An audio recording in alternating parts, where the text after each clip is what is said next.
বানৰ পিছতে শিৱসাগৰত হাহাকাৰময় পৰিৱেশ ৰাষ্ট্ৰীয় ঘাইপথৰ ডিভাইডাৰত আশ্ৰয় লৈছে বানাক্ৰান্তই ডিভাইডাৰৰ মাজতেই টিপাল তৰি বিনিদ্ৰ ৰজনী কটাইছে শ শ বানাক্ৰান্তই এফালে ৰ'দ বৰষুণৰ পৰা কষ্টকৰ জীৱন নিৰ্বাহ আনফালে ৰাষ্ট্ৰীয় ঘাইপথেৰে তীব্ৰ বেগত অহা বাহনৰ ভয় এনেদৰে ভয় শংকাৰ মাজত দিন অতিবাহিত কৰিছে বানপীড়িতই আমি শিৱসাগৰৰ শেহতীয়া আপডেট ল'বৰ বাবে আমাৰ সাংবাদিক মুজাকিৰ আহমেদৰ কাষলৈ আপোনালোকক লৈ গৈছো মুজাকিৰ বানৰ পানী কমিলেও কিন্তু শিৱসাগৰবাসীৰ মাজত দুখ দুৰ্দশা কমা নাই কিয়নো ৰাষ্ট্ৰীয় ঘাইপথৰ ডিভাইডাৰতে আশ্ৰয় ল'বলগীয়া হৈছে এফালে যদি ৰ'দ বতাহ বৰষুণ আনফালে বাহনৰ যি দৌৰাত্ম আচলতে এতিয়া শংকাৰ মাজেৰে দিন অতিবাহিত কৰিছে শিৱসাগৰ বানাক্ৰান্তই শিৱসাগৰৰ পৰা আমি শেহতীয়া আপডেট জানিব বিচাৰিছো আৰু তাৰ মাজতে আজি শিৱসাগৰ কেইবাটা অঞ্চল পৰিদৰ্শন কৰিব পৰিস্থিতিৰ বুজ ল'ব মুখ্যমন্ত্ৰীগৰাকীয়ে ক'ত ক'ত গৈ উপস্থিত হ'ব আমি সবিশেষ তথ্য জানিম মুজাকিৰ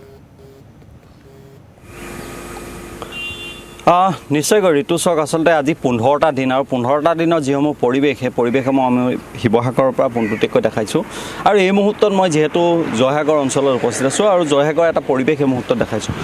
পানী বহু পৰিমাণে কমিছে এই মুহূৰ্তত কিন্তু পানী কমাৰ পিছত যিখন যুদ্ধ সেই যুদ্ধখন এতিয়া আচলতে শিৱসাগৰবাসী ৰাইজৰ এই মুহূৰ্তত আৰম্ভ হৈছে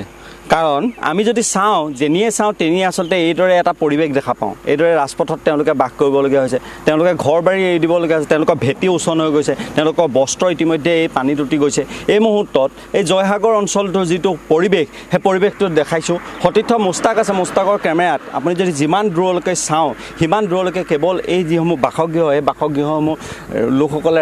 ৰাজপথত এইদৰে আচলতে তেওঁলোকে ঘৰ পাতি থাকিবলগীয়া হৈছে আৰু বিশেষতঃ মই এটা কথা এইখিনিতে উল্লেখ কৰি থৈ যাওঁ আজি দিনজোৰা কাৰ্যসূচীৰে শিৱসাগৰত উপস্থিত হ'ব অসমৰ মুখ্যমন্ত্ৰী ডক্টৰ হিমন্ত বিশ্ব শৰ্মা আৰু তেওঁ পোনে পোনে চন্তকৰ যি বাগানৰ হেলিপেড আছে অস্থায়ী হেলিপেডত পৰিব তাৰপিছতে আটাইতকৈ বিধ্বস্ত হোৱা যিটো অঞ্চল নেপালী খুঁটি সেই নেপালী খুঁটি পৰিদৰ্শন কৰিব তাৰপিছতে সুন্দৰ পুখুৰী নাজিৰা সুন্দৰ পুখুৰী পৰিদৰ্শন কৰিব তাৰপিছত দুৱাৰা গাঁও যাব আৰু তাৰপিছতে যি বৰবৰুৱা জিপি আছে সেই জিপিত তেওঁ পৰিদৰ্শন কৰিব আৰু কাইলৈৰ দিনটোত আচলতে শিৱসাগৰৰ বিভিন্ন প্ৰান্তত তেওঁ মুখ্যমন্ত্ৰীগৰাকী পৰিদৰ্শন কৰিব আৰু এই মুহূৰ্তত মই যদি এটা কথা উল্লেখ কৰোঁ যে এই যিসকল লোক সেই লোকসকলৰ ভুল কাৰ আছিলে এই লোকসকলে যে এইদৰে আচলতে নিজৰ ঘৰৰ ভেটি তেওঁলোকে ঘৰ বাৰী এৰি এইদৰে ৰাজপথত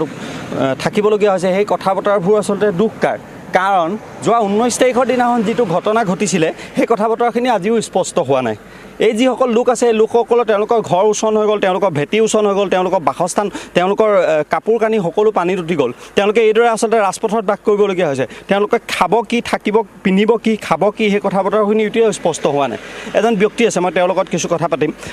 দাদা কিমান দিন হ'ল এনেকৈ আমাৰ আজি 12-13 দিন হৈ গ'ল বস্তু চৰকাৰী সাহায্যটো এনেই চাউলটোৱে পাইছোঁ দালিটো পাইছোঁ আৰু একো নাই ঘৰৰ বস্তু আছে ঘৰৰ বস্তু চব আমাৰ বহুতখিনি আদাখিনি তল গ'ল কিন্তু বহুত লছ শেষ কি ক'ব আৰু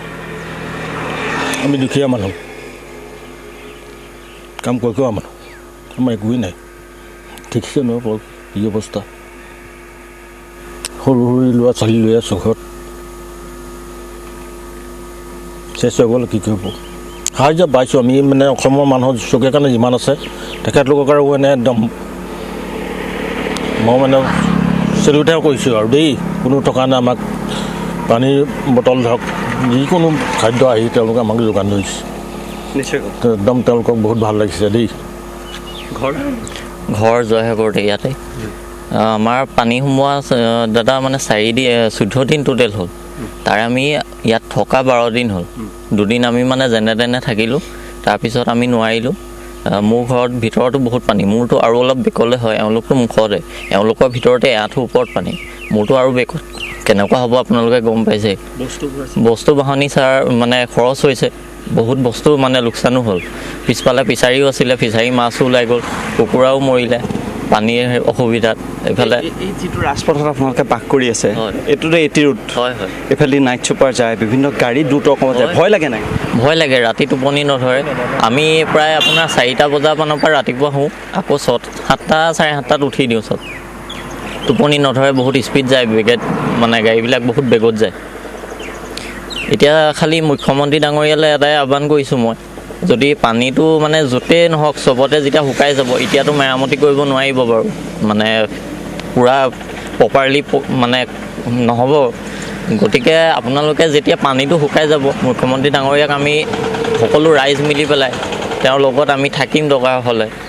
তেওঁলোক যাতে আমাৰ নাজিৰাৰ পৰা আদি কৰি হাতীউখ বা আমগুৰি আৰু আমাৰ এইফালে জয়সাগৰ পহুগড়ৰ ফালে এইবিলাক পুলবিলাক যাতে ক্লিয়াৰ কৰি দিয়ে আৰু মথাউৰিবিলাক যাতে মানে সুন্দৰভাৱে নিৰ্মাণ কৰি দিয়ে,